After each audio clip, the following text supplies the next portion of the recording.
Okay, let's jump right into this explainer. We're going to look at how we can use practical, science-backed psychology to finally get out of our own heads.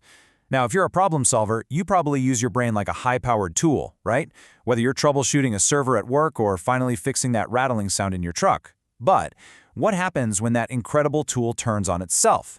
Today, we're breaking down the mechanics of the overthinking trap. We'll be pulling from cognitive behavioral therapy, ancient stoicism, and modern neuroscience to figure out how to take back control.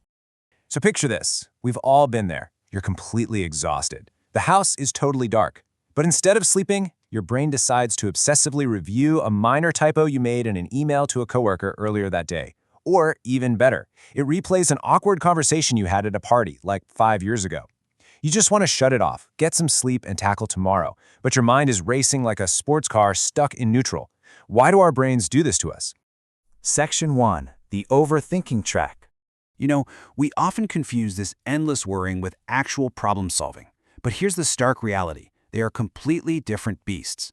Grabbing your wrenches to fix a leaky pipe under the sink? Well, that's problem solving. It produces an actionable plan. Rumination, on the other hand, survives on a clever disguise. It kinda impersonates thinking.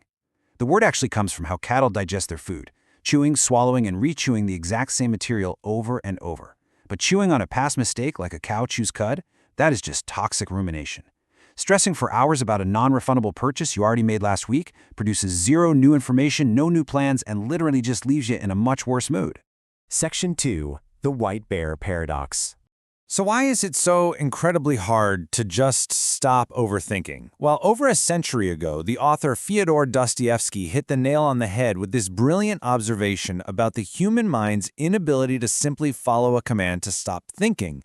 Think about the last time a buddy was stressed out about a big presentation and you told him, hey man, just don't think about it. It's terrible advice, right? Because the moment you tell someone not to think about a polar bear, well, a polar bear is literally the only thing they can see. This exact quote actually inspired social psychologist Daniel Wegner back in 1987 to study what is now called the ironic process theory. Wegner put people in a lab and explicitly told them not to think of a white bear, asking them to ring a bell every single time the thought popped up. The result? A massive rebound effect. The people desperately trying to suppress the thought ended up obsessing over it far more than a control group. So ironic process theory basically proves that fighting an unwanted thought practically guarantees it's going to stick around and get way more intense. To understand why this happens, imagine you're trying to ignore a plate of free donuts sitting in the office break room because you're on a diet. Your brain essentially splits in two jobs. Your conscious brain, the operating process, tries to buckle down and focus on your spreadsheets. But your unconscious monitoring process acts like a security guard, constantly checking in to make sure you aren't thinking about those donuts. And ironically, by constantly checking for the thought of donuts, that monitoring process actively keeps the donuts right there on your mind. When you get tired or stressed, the operating process fails, but that security guard just keeps yelling about the donuts. Section 3. Stoicism and CBT Strategies. Since brute forcing our way out of a thought loop clearly doesn't work, cognitive behavioral therapy teaches us to identify and reframe our unhelpful thinking styles by examining them logically. Let's look at some everyday examples. First, there's catastrophizing. You make a minor typo on a report, and suddenly your brain tells you you're going to get fired and lose your house. Then there's personalization. Your buddy doesn't text you back about watching the game this weekend, and you immediately assume he's mad at you, rather than just being tied up at work. Finally, black and white thinking. You accidentally burn the steaks on the grill, and you decide the entire neighborhood barbecue is a total disaster. CBT asks us to catch these extreme thoughts in real time and challenge them with actual facts. We can also combine that CBT logic with the ancient Stoic principle of the sphere of control. The philosopher Epictetus said, it's not what happens to you, but how you react to it that matters. And this framework is an absolute lifesaver. Let's say you're stuck on a delayed train during your morning commute. Step 1, you identify the stressor. The train is stopped. Step 2, you ruthlessly determine what is out of your control. You're not the conductor, you can't magically fix the engine.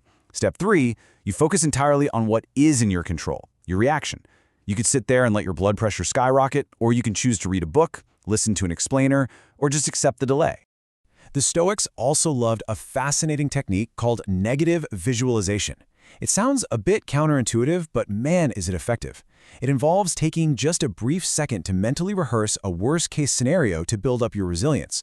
For example, before you start your drive to work, mentally rehearse getting a flat tire on your commute. Walk through the steps in your head. You'd pull over safely, grab the jack from the trunk, swap the tire, and call work to let them know you'll be late.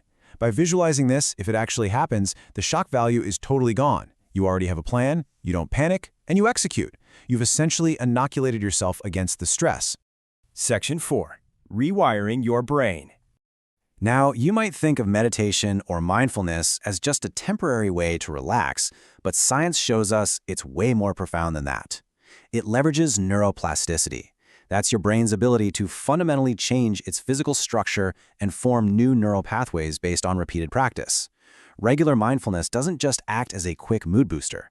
It physically rebuilds the gray matter in your brain, acting literally like a workout regimen for your nervous system. For a great example, look at this timeline from a landmark study by Holtzel and colleagues on a mindfulness-based stress reduction program, or MBSR. Rather than a standard clinical trial, think of this like an elite training camp for your brain, a rigorous 8-week mental boot camp.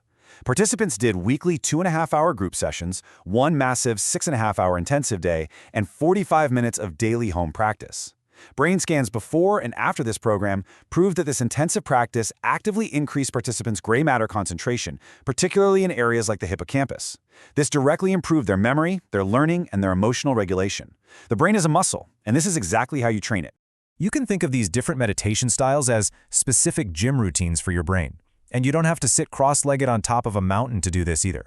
You can practice mindfulness, focusing on your breath and being in the present moment while you're simply doing the dishes or out mowing the lawn. You can practice mantra meditation by silently repeating a calming word to yourself while navigating the aisles of a crowded grocery store or, a loud hardware store. The Mayo Clinic notes you can even do guided imagery or movement practices like Tai Chi, which combine deep breathing with physical balance. You just pick the tool that fits your daily routine. Section 5. The art of letting go. Ultimately, the core difference in how we should treat our thoughts comes down to this. Fighting an anxious thought, pushing it away and suppressing it, is exactly like stubbornly holding your breath. It creates immense internal pressure, it completely exhausts you, and eventually, you're going to gasp for air. True acceptance, letting go, means acknowledging that the thought has arrived in your mind, but choosing not to grab onto it. You don't analyze it, you don't fight it, you just watch it pass. When you finally stop fighting the thought, it feels like you can finally exhale and breathe freely again. So the next time your brain tries to ambush you at 2 a.m. over an awkward conversation, or your blood pressure spikes because you hit a massive traffic jam on the way to work, ask yourself, are you going to fight the polar bear, argue with the thoughts, and hold your breath until you pass out? Or are you going to use your tools, focus on your sphere of control, and finally let yourself exhale? The choice is entirely yours.